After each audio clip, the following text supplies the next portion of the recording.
Markus, you are starting UEFA Pro license number 13, located in Czech Republic.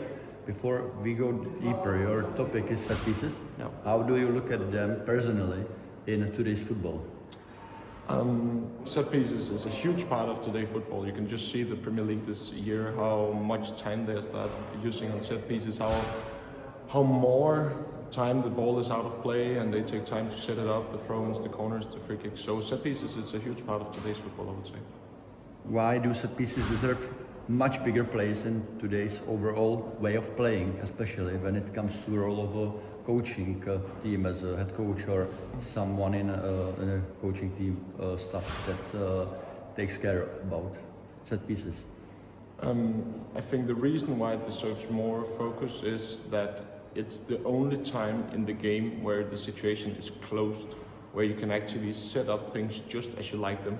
Whereas in the open play, you never really get the same situations. Of course, there's stuff happening and you can have a style of play and you can take positions, but it will never look the same. Whereas in set pieces, it's a close situation. So it's a great potential to create chances and score goals, but it's also a great potential not to concede goals and be strong in that part as well.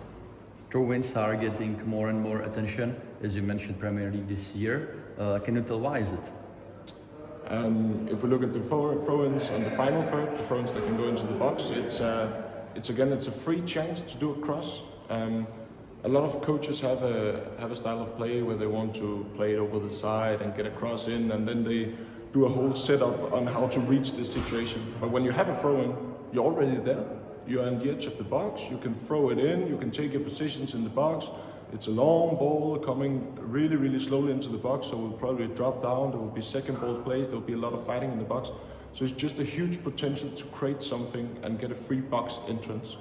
If we look at throw-ins as a normal topic all over the pitch, it's also a great possibility to just keep the ball. If you have a focus in this area, you can quickly get the ball more, or even if it's the throw-in is against you, you can put the pressure on the opponent even better. So it's a good situation again where the play is closed to do something from there. In your presentation, you often connect set pieces with the word culture.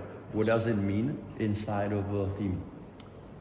For me, culture in regards of set pieces is that you manage to create a group of players and staff together, which is really important, that really have this big belief of that set pieces is a way of changing a game. It's a way of scoring, it's a way of defending, it's a way of keeping the ball, it's a way of getting the ball.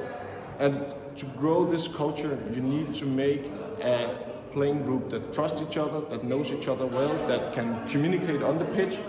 So for me, the word culture, it's very, very big and it's a lot of things happening. But if we have to just really push it down into a few words, it will be about creating a team that really, really wants to perform within this topic, to see it as a way of changing matches.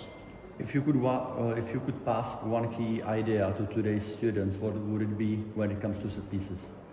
Now, of course, you've spoken about the culture. The culture part is mostly about growing the set piece strategy.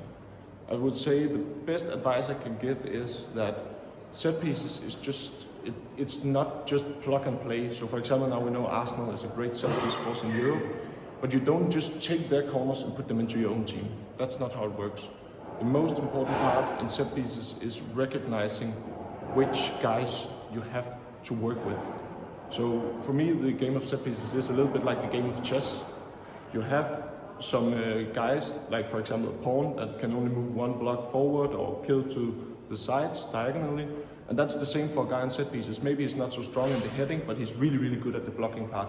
And then you need to recognize the strengths of your players, and then you can design your set pieces. So the best advice would be not to just take from someone else and try to put it into your own team, but try to start to recognize what your team is good at and then combine things together. Thank you very much. Of course.